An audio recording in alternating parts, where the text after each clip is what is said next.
এখানে ঘোড়া প্রতিযোগিতা হচ্ছে আমাদের পূর্বপুরুষ থেকে ঐতিহ্যবাহী ঘোড়া দৌড়। একটা হচ্ছে মজাও বলা যায়, আবার একটা প্রতিযোগিতাও বলা যায়, কারণ এটা হচ্ছে দর্শকদের আনন্দ দেওয়ার জন্য ঘোড়া দৌড়টা।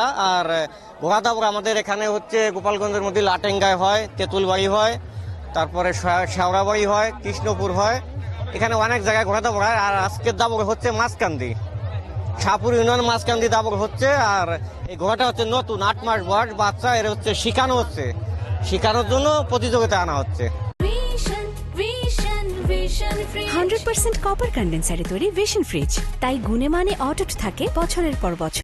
এই গ্রাম বাংলায় যে ঘোড়া দাবড়ের যে প্রতিযোগিতাটা আমরা দেখি, অনুষ্ঠানটা হয়, আসলে আগের মতো সেই মাঠ কিংবা সেই পরিবেশ নাই। তারপরেও আমাদের যে গ্রামের লোকজন উৎসাহ নিয়ে যেভাবে আমাদের এই আনন্দ দেওয়ার জন্য এই ঘোড়া দাবড় প্রতিযোগিতাটা অনুষ্ঠিত হয়, আমরা সবাই দেখে খুব আনন্দ পাই।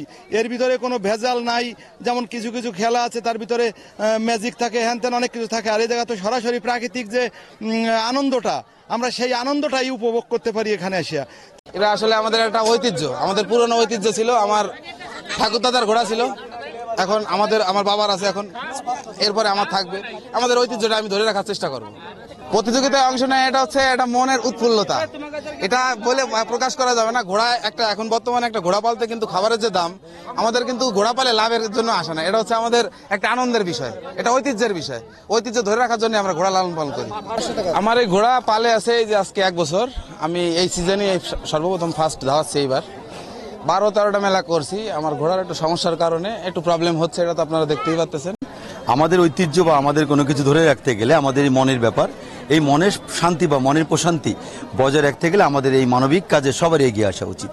তাই এই সংস্কৃতির পাশাপাশি আমাদের এই ঘোড়া দৌড়, অনেক লাঠি খেলা, অনেক আগে অনেক মানুষ অনেক খেলা খেলতো। আমরা চাইবো যে গ্রাম বাংলায় এইসব ঐতিহ্য আবার ফিরে আসুক, এতে বাংলার মানুষ মনোমুগ্ধকর হবে এবং তাদের মনের প্রসার বৃদ্ধি লাভ করবে। আমি চাইবো যে ঐতিহ্য বজায় রাখার জন্য আমার যারা উপজেলা পরিষদে যদি কোনো কিছু দেওয়ার থাকে বা আমার ব্যক্তিগত কিছু থাকে, এবং এখানে যারা ইয়ং জেনারেশন নাগরিক যারা আছে তাদের আমি আরো উদ্বুদ্ধ করব যে তারা যেন এই কাজে জড়িয়ে থাকে, খেলাধুলা যেন করে, গাছ জানি লাগায় এবং এই খেলাধুলা যেন ঠিকমতো তারা করে, এটা আমি চাইবো।